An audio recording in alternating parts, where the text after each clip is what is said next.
Okay, welcome back. So I'm going to change a coolant reservoir on my 2002 Jeep Liberty KJ. It's got a little bit of a leak at the top. I realized that during my last project where I was working on the power steering pump. Maybe I'll throw a video up if I still have that. But anyhow, ended up with a leak right here. It's just a tiny leak, but I figured time to replace this. So I picked up one of these guys online. I think I got it on Amazon. I forget how much it was. If I can find the, I'll throw it up. But it comes with everything. It came with the hose, this hose, this hose. This one down here obviously is going to be right there. So this one right here is this line right here. It's just going to run along here, over here, so easy access. Should be really straightforward. There's a couple bolts here I got to take off. Disconnect this line, and I think it sits on like a little perch, kind of slides on it, so I'll just pop it off and hopefully. But first thing, I got to drain this. So I got a sump pump device, so I'll just go ahead and sump or pump all that out. And either if it's clean enough and good enough condition, I'll reuse it. Otherwise, I'll just replace it. But yeah, I think this would be a straightforward project. Famous last words. Okay, I have drained it out. I just used this little pump here that I got online. Again, pretty cheap, so good to have.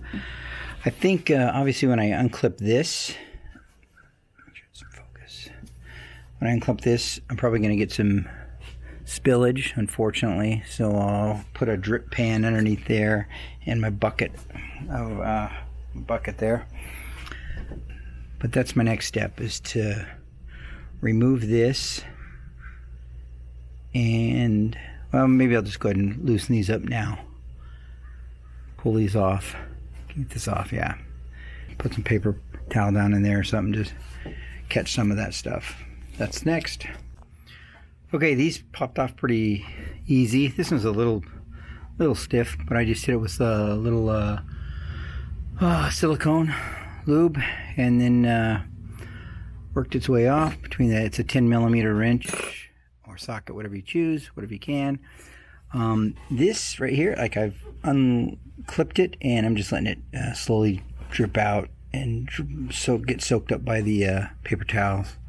Hopefully that'll minimize any kind of mess I'm about to make. But yeah, it's ready to go. I just have to slide it back straight up and out of the way, and then I can disconnect that part. Okay, out with the old. Out with the old. Came out pretty easy.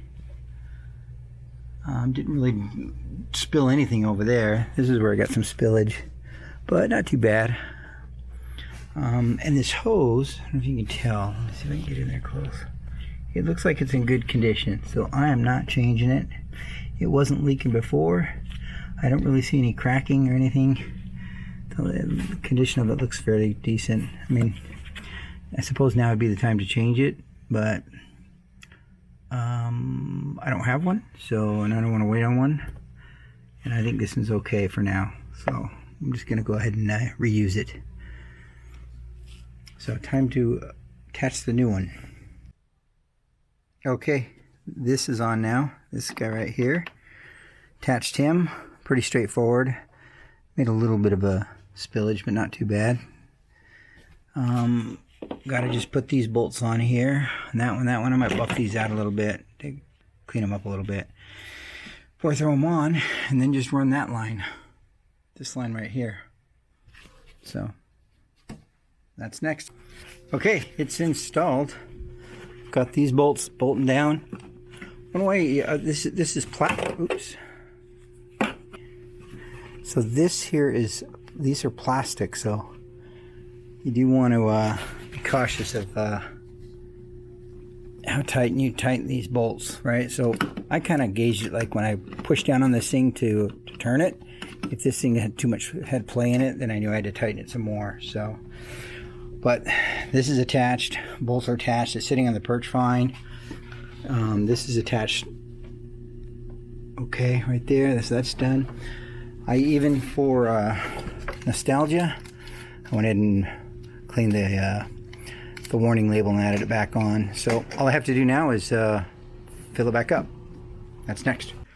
Okay, this is done. I filled it to the line up here. It's just cold fill. It's nice to be able to see the fluid. The other one was so old and faded you couldn't really even see the fluid in there. You had to like look down the pore hole there.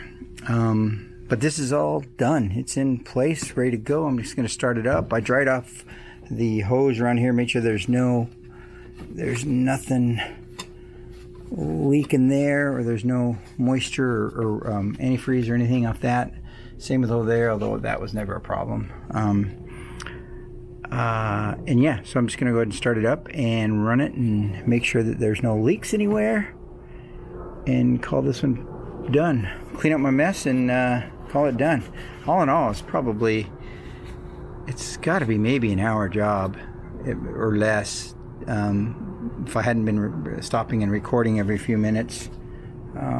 It's pretty straightforward. But I ended up pouring most of that antifreeze back in there because it was fine, and then I ended up topping it off with some new stuff. So looks good though.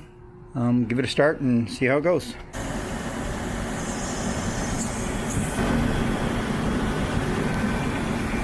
There we go.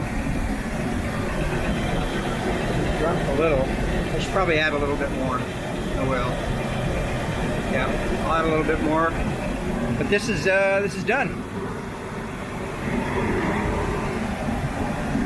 Until the next project hits me, I'm just gonna add a little fluid to that and call this one done. Okay, one last quick update here. So I thought I'd take it for a quick drive, make sure it feels right, sounds right, and looks right, and it's checking all the boxes. My temperature's right where I expect it to be. As long as it doesn't climb above that, I'm happy. Sounds like it stays like right halfway is good. Yeah, but everything sounds good and feels good, so I'm gonna call this one done until the next one. Thanks again for watching. Cheers.